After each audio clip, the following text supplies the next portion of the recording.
皆様、大変お待たせ。Thank you very much for waiting, ladies and gentlemen. We'd like to thank you very much for coming despite your busy schedules.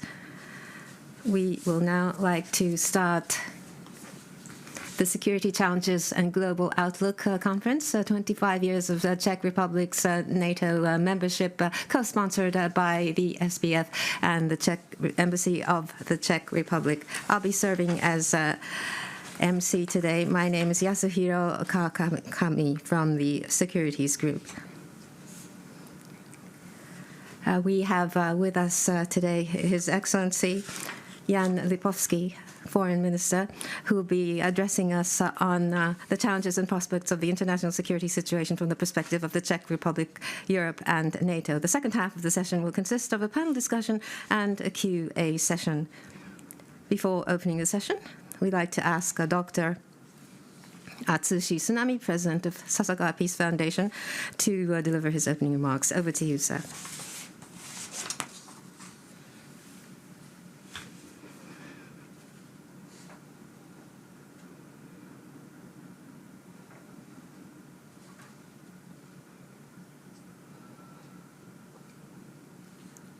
We have with us today His Excellency Foreign Minister Jan Lipavský, and along with the SPF and Czech Republic co-sponsoring this conference, we would like to express our appreciation, and we'd like to thank Ambassador Extraordinary and Plenipotentiary Ambassador Martin Kulchal for allowing us this opportunity. We'd like to thank the many parliamentarians and ambassadors of various countries and experts for coming to the conference. Thank you very much indeed. Now, the war between Russia and Ukraine continues. On the 19th of February in Japan, we had the Japan-Ukraine Conference for Promotion of Economic Growth and Reconstruction, where Japan made clear its commitment to continue supporting Ukraine's economic reconstruction in 7 areas, including countermeasures against landmines, debris processing, and agriculture. The war has resulted in many casualties and could be described as the unilateral change of the status quo by force or an attempt to do so, and represents a serious challenge to the free and open international order based on the rule of law. On the other hand, this war is not just a distant European event. It also had a significant impact on the Pacific region, where Japan is located, particularly in terms of security. How should countries that uphold a free and open international order based on the rule of law respond to this situation? The symposium will feature a keynote speech by His Excellency Foreign Minister Jan Lipavský on the challenges and prospects of the international security situation from the perspective of the Czech Republic, Europe, and NATO. After the keynote speech, a discussion and Q&A session is planned, and we hope that you will cooperate. The Sasakawa Peace Foundation aims to contribute to global and regional peace and stability. And worldwide, we conduct projects and operations. We hope that this symposium will offer a valuable experience. With these brief words, I'd like to conclude my greetings. Thank you very much for your kind attention. We look forward to your cooperation today. Tsunami 理事長、ありがとうございました。Thank you very much, President Tsunami. So we will invite our keynote speaker, His Excellency Foreign Minister Jan Lipavský.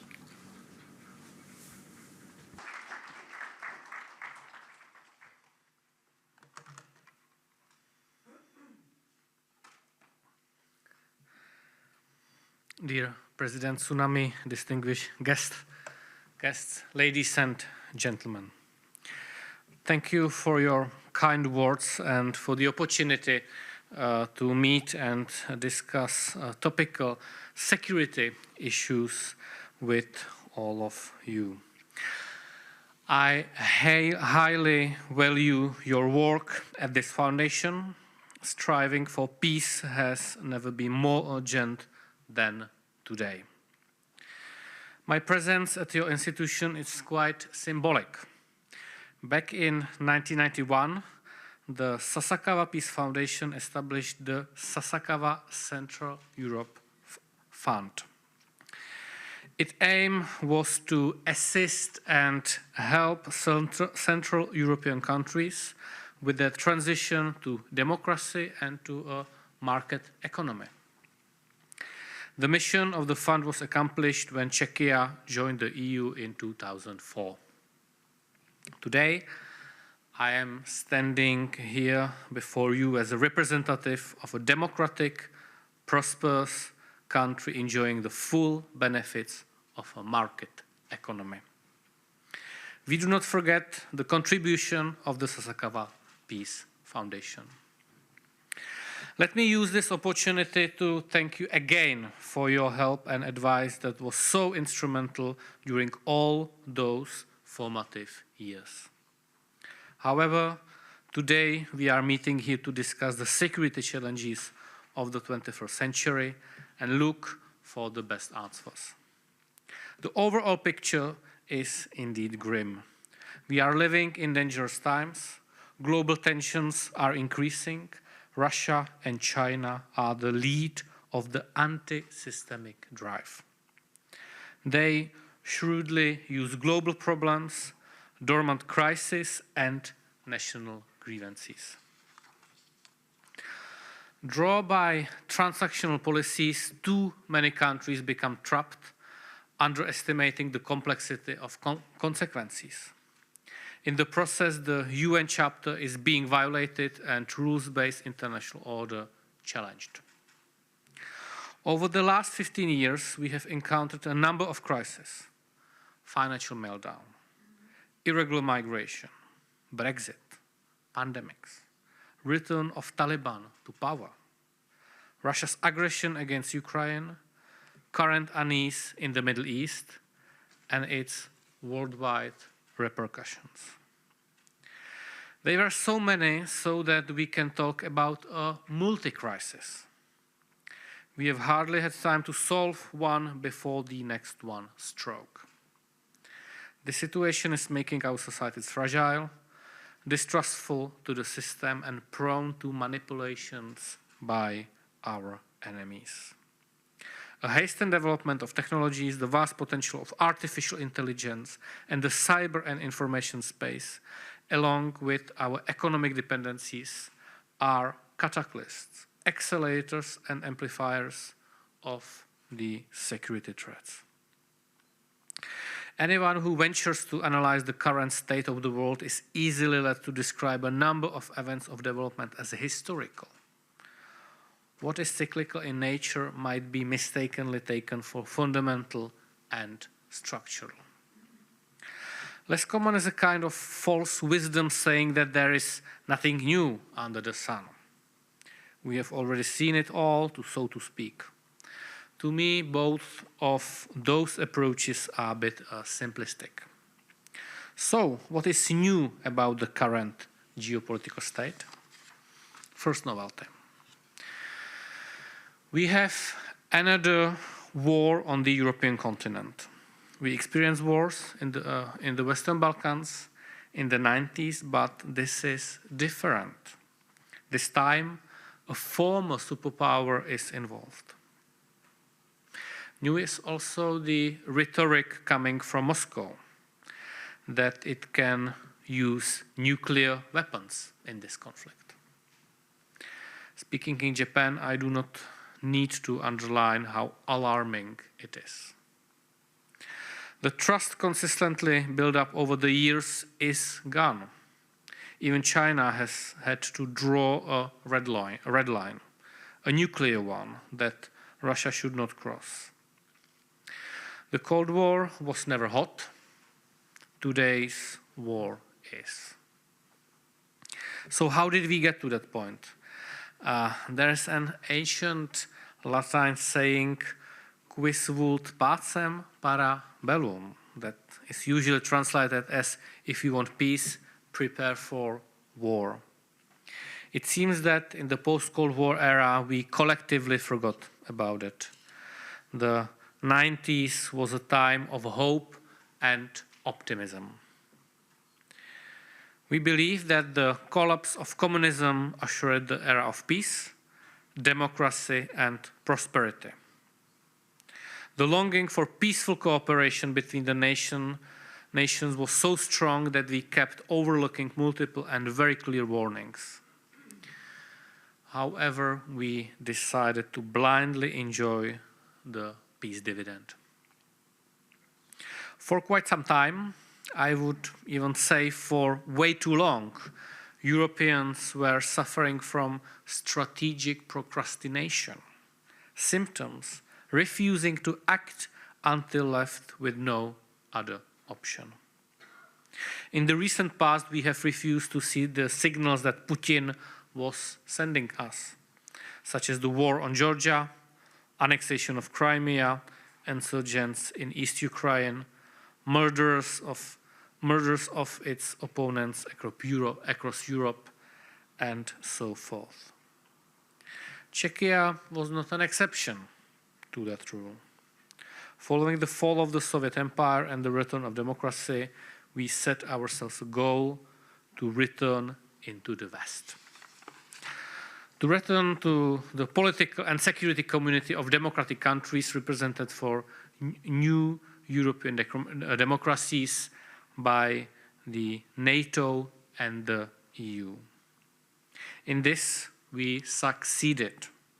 We joined NATO 25 years ago in 1999 and the EU 20 years ago in 2004. NATO membership safeguards our freedom, security, independence, and economic stability. The EU membership is a bedrock of our prosperity and also security.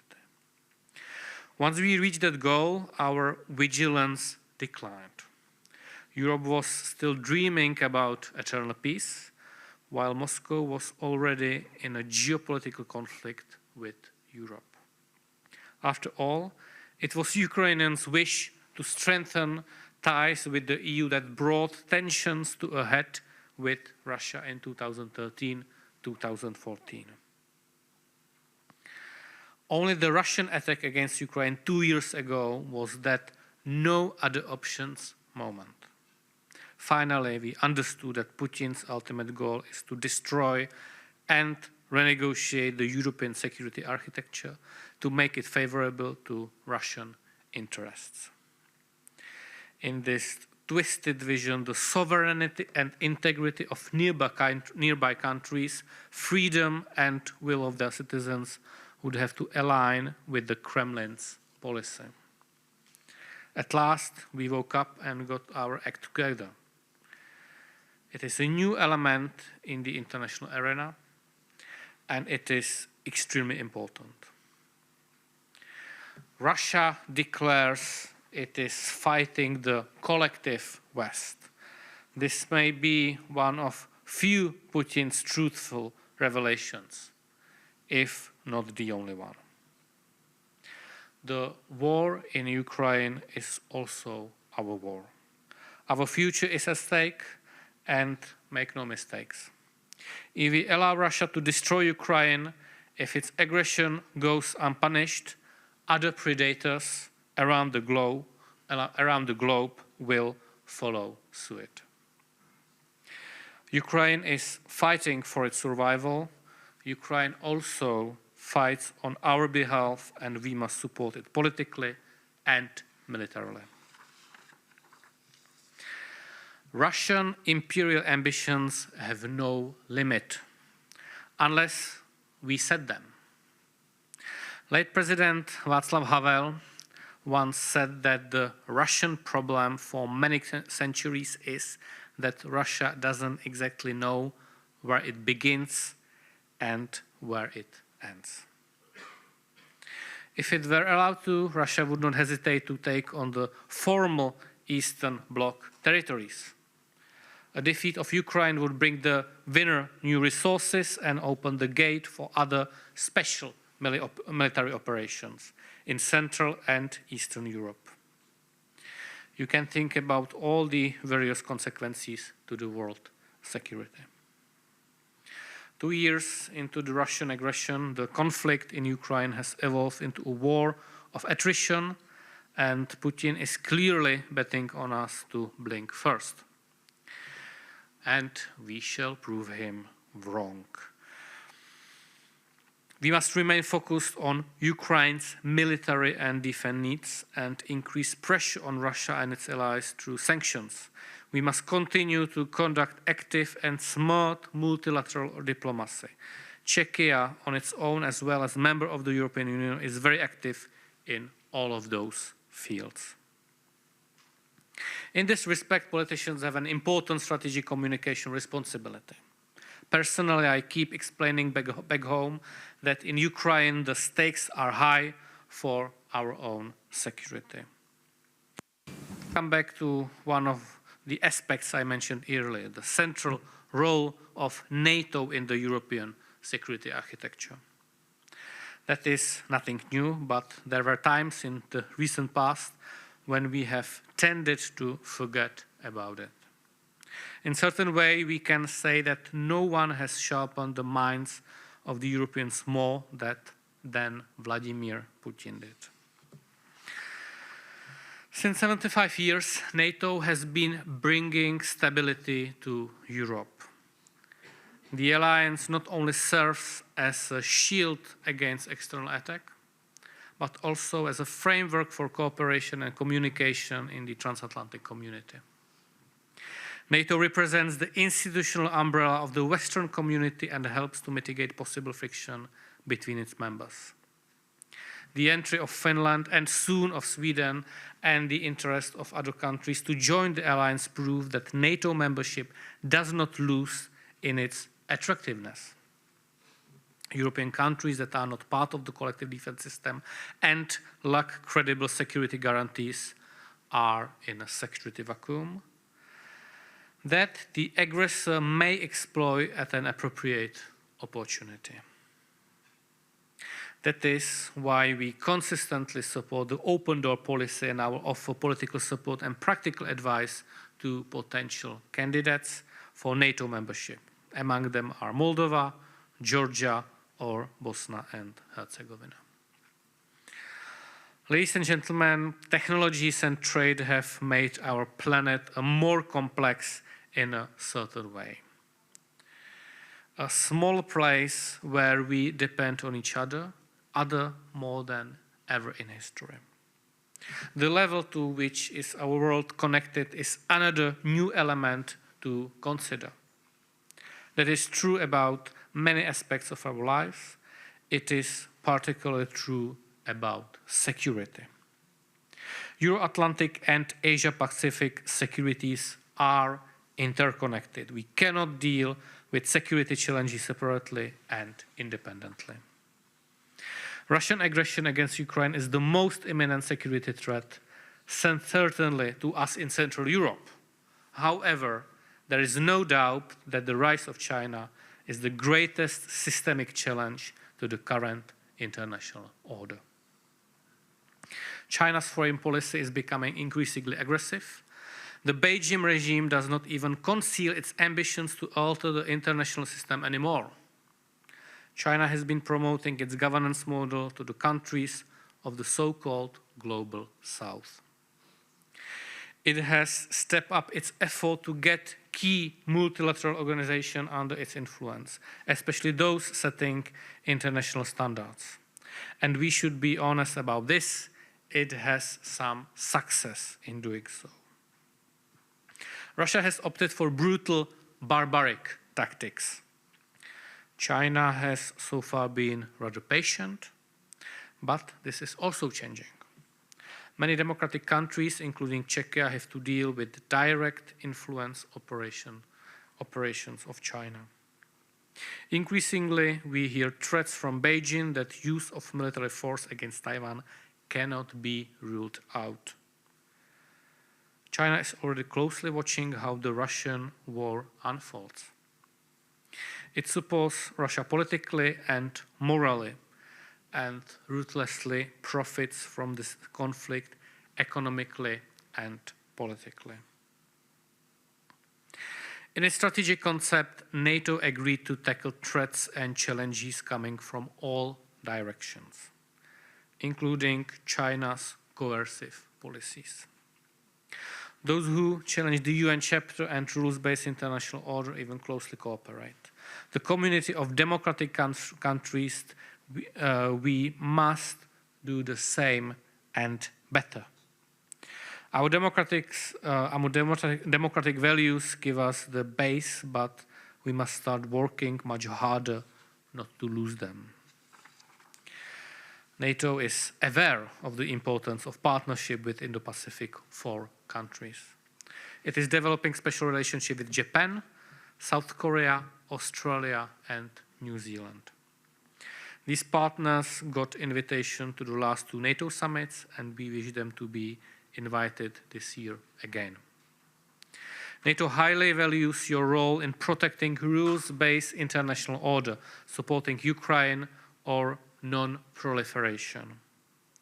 In the areas of technologies, cyber or hybrid threats, distance plays no role, and countries like Japan have much to offer. Ladies and gentlemen, let me conclude. Let me touch upon one aspect that is fundamental to our long-term prosperity and security: the resilience of our societies, their cohesion, the level of support and trust of our citizens for the policies we promote. We live in an era of social media, in a world of new platforms and abundant information sources. In this information jungle, many people search for their own identity. They lack bonds. They have questions about the meaning of their own lives and about the future of our societies, where one crisis follows another. An increasing number of our citizens long for a strong man, someone who puts the world in order, who would make it simple again. The same people, however, have never been more attached to free speech and their right to have an opinion about everything on social media. These developments have changed the nature of our societal debates and, in fact, of society itself. People only seek to win the argument. They are less interested in revealing the truth. It is a one-way traffic. The opponent becomes an enemy. Democracy is a conversation. A dialogue is about listening and seeking understanding. How to rehabilitate that democratic dialogue will be one of the biggest questions of the years ahead. It is not the first time we stand at a crossroad. The outcome depends on ourselves. We hold our fate in our hands. I wish us that we find the right answers and come out of this struggle strong. Thank you for your attention.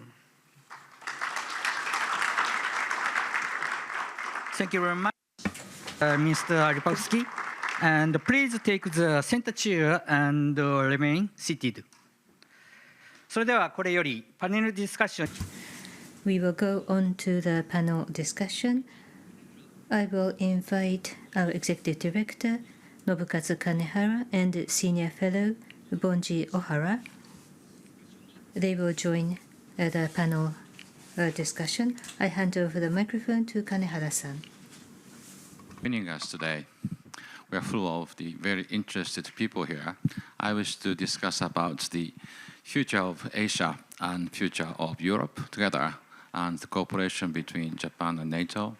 And this is a very good opportunity. Thank you very much for coming, sir. I'll be moderator, and also I'll ask questions myself. And Mr. Ohara, he is our senior fellow here in Sasakawa, and we are gonna ask questions one by one, and then open the floor to pick up some questions. My first question is, I have two related questions, sir. One is, this war of Ukraine, we have to prevail. Putin's idea and our idea is very different. This is war of principles. We think that the people's free will must be protected, must be respected. Putin's thinking is very different. This is my land. People belongs to me. That's him. This is 19th century. We can never accept it. So we have to win this war. Japan is the very first nation who condemned Russian invasion of Ukraine. And now we're helping them. We can't send them the troops, but financially we're among the top 5 donors to Ukraine now.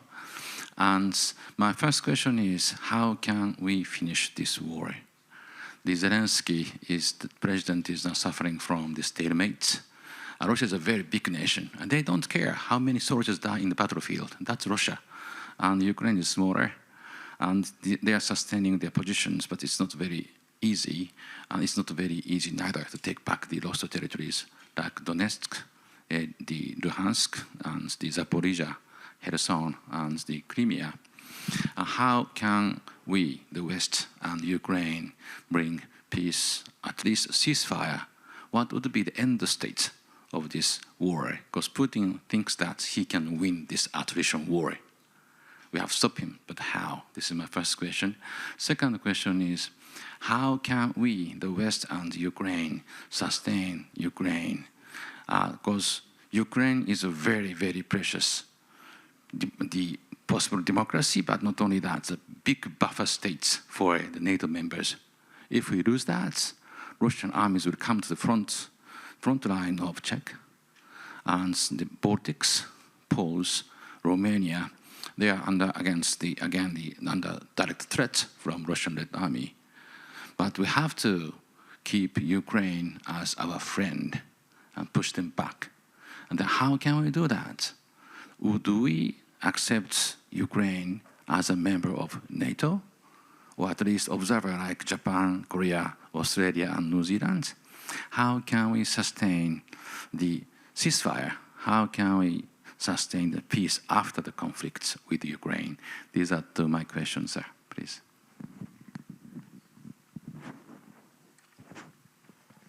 Thank you.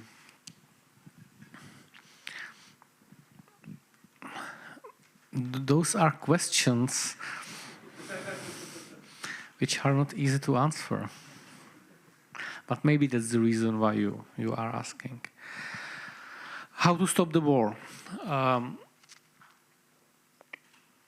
There's no clear answer, but I'm able to provide at least a set of ideas. How do I think about that, and what is forming our policy, at least the policy of the Czech Republic.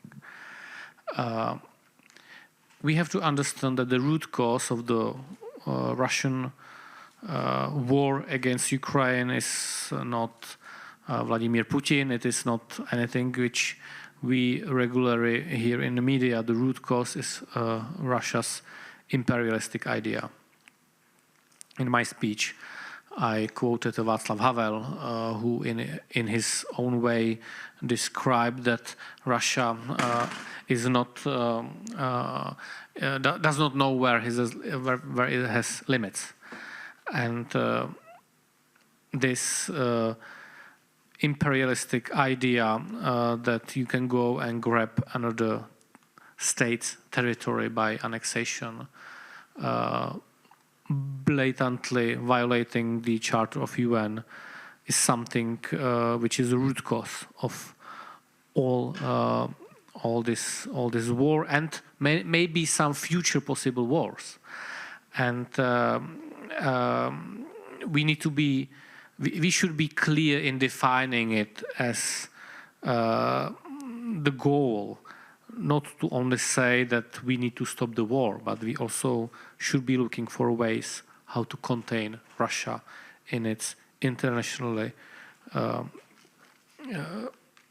recognized borders, as well as Ukraine, because Ukraine has a fully right to establish its its territory within the internationally recognized borders.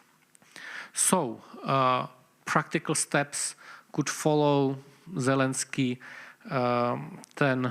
Zelensky peace plan, 10-point plan. There might be some new initiative, but Russia is not indicating that they are willing to make any kind of basic concession in regard of territoriality. So, so it seems to me that there is not now any kind of initiative which would currently have a realistic option to lead to peace, which is sad. I would like to have such an initiative, but it would mean that in Kremlin they need to change the way of thinking. The war is not static. You mentioned that in your question that the war is static. It's not true. Ukraine was able to secure part of Black Sea, the Black Sea. They have destroyed 30% of Black Sea naval forces, Russia's naval forces. They regularly add new ships to the list of sunken ships.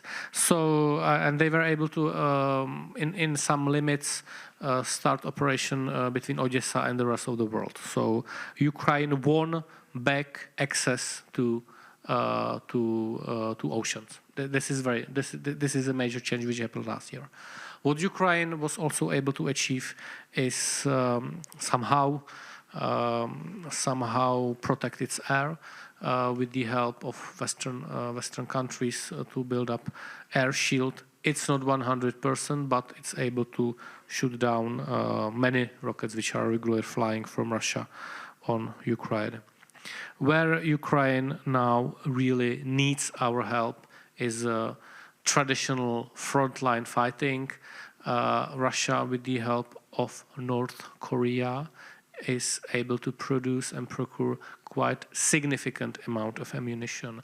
So this is one of the testament that the war in Ukraine is a really global affair, because North Korea is obviously Asian country, and their involvement into that is quite significant. So it was my President Petr Pavel at Munich Security Conference who called on other European countries to help procure ammunition for Ukraine, because in a global market, roughly 800,000 pieces of ammunition shells can be procured not within the EU but globally, and I'm happy that 15 countries joined that kind of initiative, and we need to be looking constantly for other solutions, how to provide Ukraine with all necessary means, because now the war is in a phase of attrition war. So it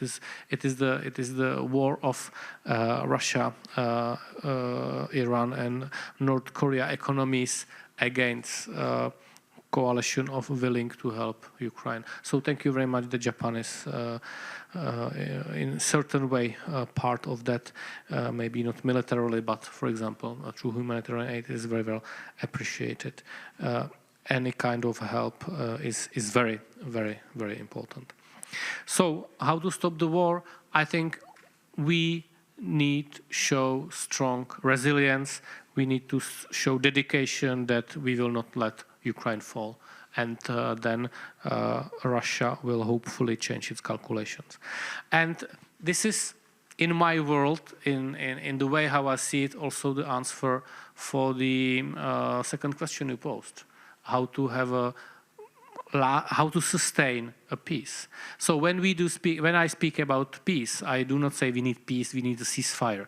We need a just and lasting peace, which will not create such a political situation in Ukraine that it could be again source of any geopolitical instability. because to leave Ukraine, to let Ukraine to Russia, it would not. Ukrainians won't stop fighting for their freedom, so it would be betrayal, and I can say even in true historical context of my own country, that betrayal is not something which is forgotten easily, and it would for decades create quite a lot of tensions. So our strong resolution in support to Ukraine would one day make Ukraine member of the EU, member of NATO, I wish, and it is our goal of our foreign policy to help them. Of course, in terms of the EU membership, Ukraine needs to fulfill all the criteria which are necessary for a country to join the EU, which is quite demanding, but that's the reason why the EU works in such a beautiful way. It's a union, it's an economical space, it's a union of laws, system. So those are strict requirements. There are strict requirements, and NATO is it's very important to be working on closing relationship with NATO, even though it's also big ambition. And when I speak with my people in Czechia, with my electorate, I explain them what I said in that speech. Ukraine security is our security. European security is Czech security. Everything is interconnected. The better for Ukraine, the better for us. Thank you very much, Minister, for your full answer. I'm convinced again that we can never fail Ukraine. I want to ask Mr. Bonji Ohara for his question. I think he's China expert in this institution, and he's the Asian security expert. Please, Mr. Ohara. Thank you very much. And, thank you, Minister, for the meaningful speech and showing us your idea. We already understood that the war in Ukraine, Putin's invasion over Ukraine, is not only the matter in Europe. The crisis is expanding geographically and also to the other domains. Means the some countries recognize the if it threatens the other countries by nuclear weapons, then nobody can stop it. Or the some recognize the if the Ukraine kept the nuclear weapons, Ukraine might keep its security, stop the invasion from Russia. If the some countries in the international community recognize or have those kind of idea, now the order of the control nuclear weapons in the world may be changed in the future. And also, Russia stopped the export of the grains from Ukraine, or the stop the natural gas to European countries. And European countries needed to purchase the natural gas from other countries. And even inside of the Europe, the Germany got natural gas successfully, but Austria will struggle to get enough gas. But the other region has more serious problems. And also in the food, then developing countries or the newcomers had the problems because of the shortage of the food. So we need to consider, when it comes to, say, the security, we need to consider the not only Europe, but also in the Asia and also the in the Pacific, and also not only the traditional security domains, military, but also we need to consider the economic securities.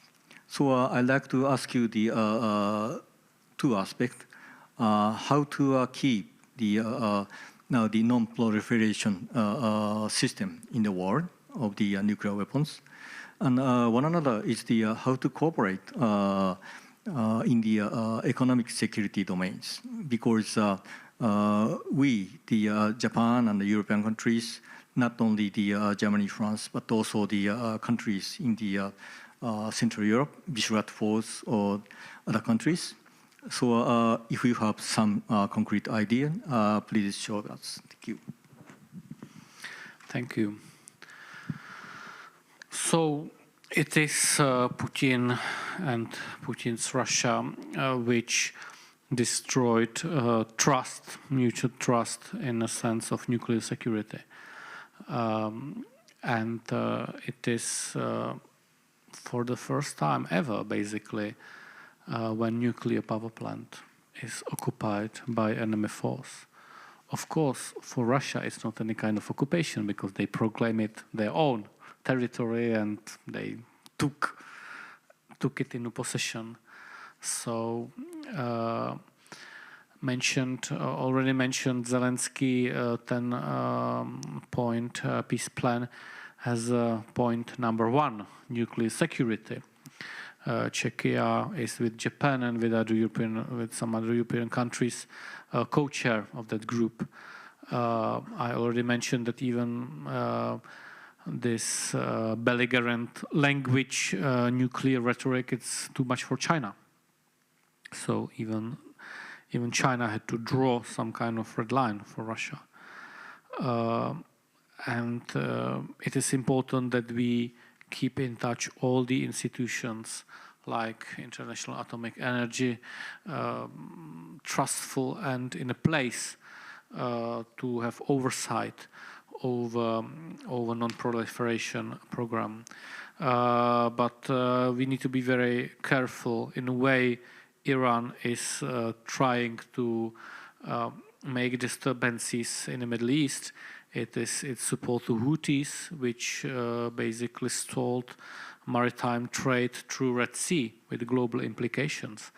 It is Iran which is supplying Russia with drones, daily flying on Ukrainian cities. So the doomsday clock is really close to 12. So we have to protect multilateral order.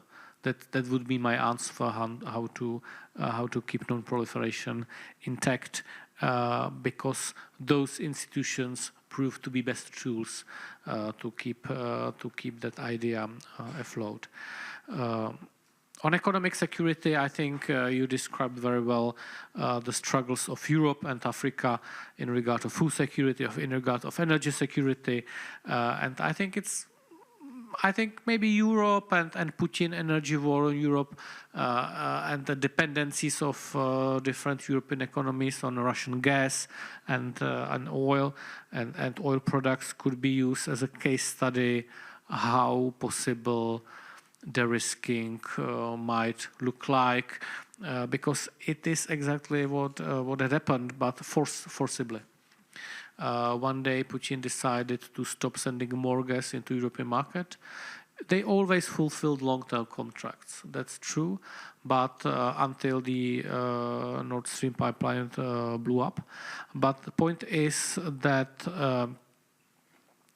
since they stopped sending LNG to spot market, there was not enough capacity on LNG market yet, and there was a short peak 1 year when price of LNG skyrocketed, and because of electricity production connected to the last production capacity in a scale, there were really enormous high energy prices because gas power plants are an important part of our electricity production. But we are hopefully almost over that. In the case of Czechia, we were able to procure 1/3 of capacity of one LNG terminal in Eemshaven. It's a port in the Netherlands.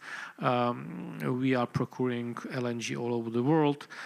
We are very intensively working on getting rid of our dependency on Russian oil. It's not only about to get oil from different markets. You have connected infrastructure. Refineries are designed to process certain types of Russian oil. We call it the heavy oil. Now we will buy so-called light oil across the globe. So we need to make changes to that. We need to find a capacity in a pipeline which goes from Italy through Austria to Germany and then to Czechia. It's a project called TAL Plus. So Czechia paid for the upgrade of the turbines which moves the oil through the pipeline. So there is extra capacity which will then be used for those refineries which will switch from the heavy oil to the light oil. It's quite a technical process. But once there was a clear political decision that the companies are supposed to do so, things are happening quite swiftly. And we are gaining our energy independency on Russia. There are European countries which are not willing to do so because, of course, to use Russian energy is a little bit cheaper. But we don't want to have this bonus for the price of our geopolitical dependence. So we are willing to pay for it. It is very important. And to be working on economic security, first of all, the states need to play its regulatory role. To play it, you have to have good information. You need to understand how the system is dependent. You will always have some kind of dependency of different kind of actors, but especially the supply chain security will be more and more topic, definitely in terms of microchips and emerging technologies. We can start before those technologies became market-wide, because then it's much more complicated to, let's say, regulate anything. Thank you very much, Minister. I'm now truly convinced that the Europe and Asians, Japanese and Koreans, and Australians too, we have to truly cooperate together with the United States, Canada, to sustain this liberal order. There are challengers and they use forces, but we have to stop them. If necessary, we have to be united to use all the tools, economic and militarily. And in the end, we're going to win, simply because rule of law is prevailing in the world. We are no longer living in the 20th century. This is 21st century. We can hand this good world to the next generation. We thank you very much. Now the floor is open. Happy to pick up any questions. So many questions. I have only 10 minutes. So please say your name. And short, succinct questions, please. There are 4 questions. So maybe 1 minute for one question, please. 1, 2, 3, 4. Okay, please. Please say your name and your belonging, please. My name is Miyoshi, a freelance journalist. I'm interested in another war in the world, namely the war in the Middle East, Israel conflict, Palestinian conflict. Your Czech voted against United Nations General Assembly resolution in October, in December, I think. And would you elaborate what is your country's position, why you take such a stance? Thank you very much. Yes, the point of those resolution was that basically to have any kind of mention of the terrorist attack of the 7th of October was not possible to have in them. And to have a call for peace without any kind of context doesn't seem to us that it is framing the issue in a right way. So that was the reason why we were in a minority with the USA, with Israel, but that was the position. the idea to have a common EU position at the time was not fulfilled because we were not able to find an agreement on common abstain position across the EU. Maybe at that time Czechia would, for example, be willing to abstain. So we are very careful when having such a position. But yes, at that time we felt that it really should not be erased. The very reason why Israel is conducting its basically right to self-defend and to protect its security as well. But it's not only that. Always I mention that everything which is happening needs to happen through the framework of international humanitarian law. We provided also humanitarian aid to Gaza, and it was on the last meeting of Ministers of Foreign Affairs when Czechia joined the EU 26, not 27, because Hungary did not join the statement. So it's not the formal EU; it's more political EU statement that there should be humanitarian policies leading to sustainable peace, to lasting peace. So we are responsible in this regard. Thank you very much. Then on this side, sir, please say your name. Hello, thank you. I'm Tom Sutton of the Sasakawa Peace Foundation. Thank you, Foreign Minister, for your passionate discussion of the external challenges facing NATO. I actually wanted to ask a bit about the internal challenges. Sweden and Finland will become NATO members now, but their accession was delayed somewhat by the opposition of President Erdogan in Turkey and Orban in Hungary. And in America, President Donald Trump is, or not president, sorry, but potentially president next year, Donald Trump, is suggesting that he may invite Russia to attack NATO members if they don't pay their dues.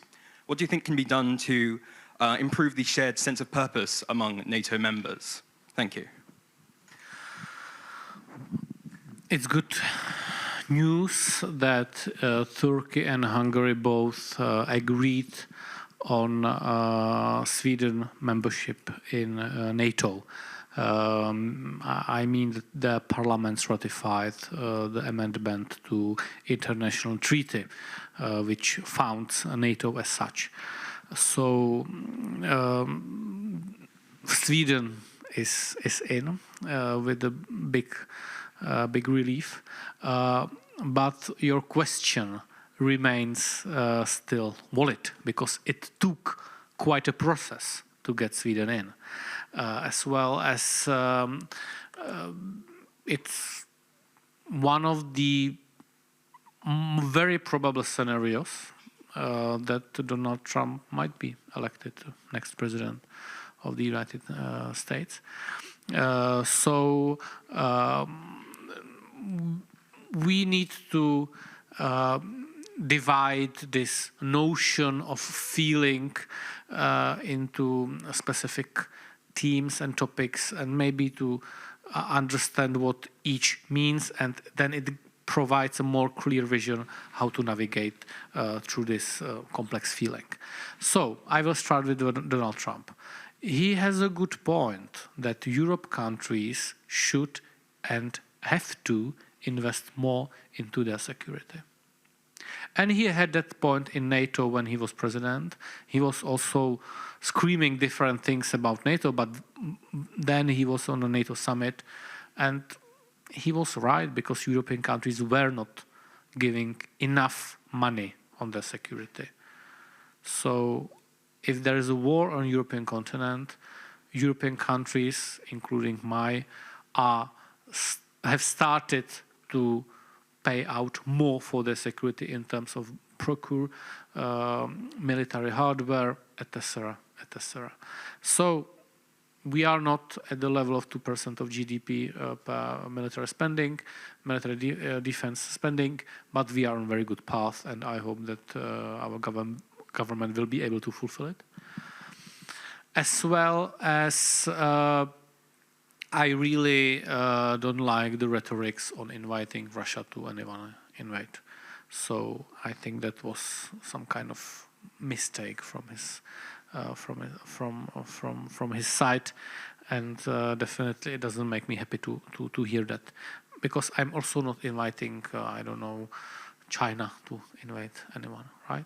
So we should, in this logic, be very careful, because history is happening, and those kind of statements should be measured. How to build European or allied unity? It's a big question. We have this question, for example, right now in Visegrad cooperation, when we have two countries, Czechia and Poland. We firmly stand behind Ukraine against Russia, and then we have Hungary and Slovakia having very different kind of rhetorics. At the end of the day, in the EU, in NATO, we agree, but definitely sometimes it's quite a work, and I take it as some kind of duty to speak with those countries, to be looking for compromises, to be looking for ways how to fulfill their needs, so we can keep at least some kind of unity. Because it's sometimes things are a little bit more complex, and sometimes through diplomacy quite a lot of can be solved. Thank you very much, Minister, for the very candid answer to the questions. I have two persons here. We have only 3 minutes, so 15 seconds only. 2 questions in series, please. The first one, the youngster there.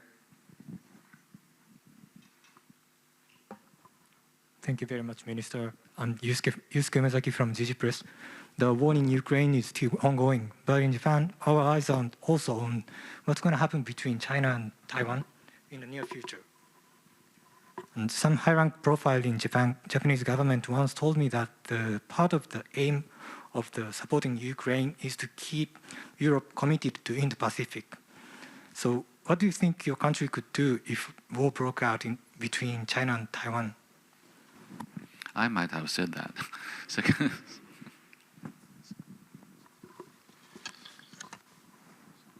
Thank you. My name is Akasaka. I used to work for the UN, currently president of Nippon.com. My question is simple. Right now, the recent remark of Mr. Macron, president of France, has been causing a stir among NATO members. Like Macron, do you not rule out the possibility that you'll be sending soldiers to Ukraine in the event of the strong offensive from Russia?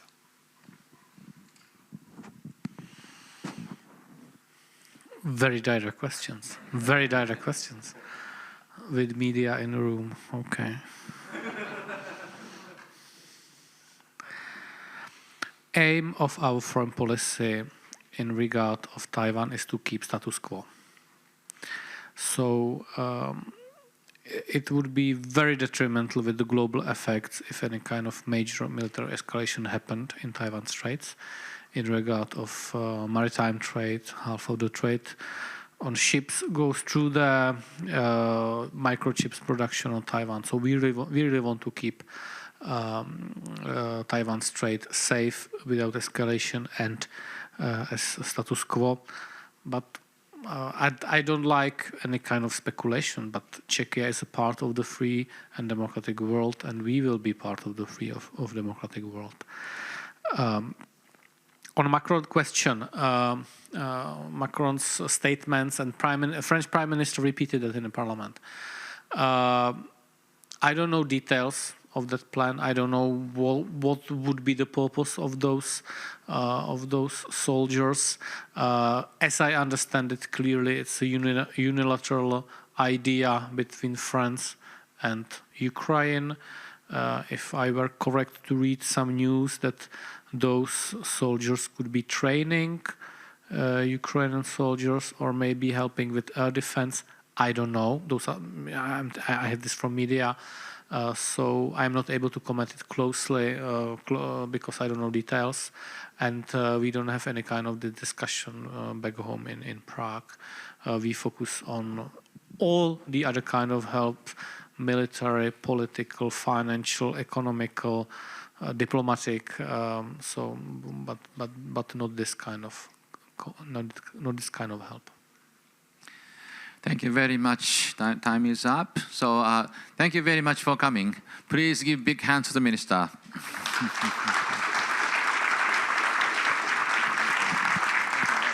Lipavský大臣 Kanehara. Minister Lipavský, Mr. Kanehara, Mr. Ohara, thank you very much. His Excellency will depart. Your Excellency, thank you very much for spending your precious time in Japan with us. We would like to express our gratitude with a show of big hand. Thank you very much. His Excellency will depart.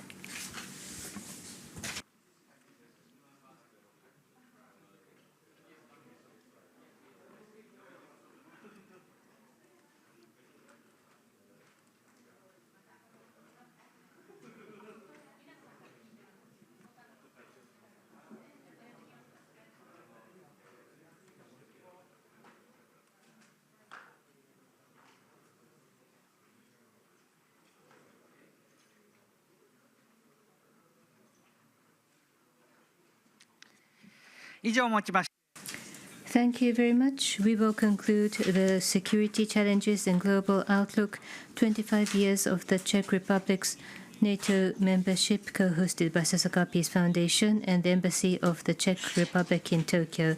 I thank you very much for joining us. Safe return home. Thank you.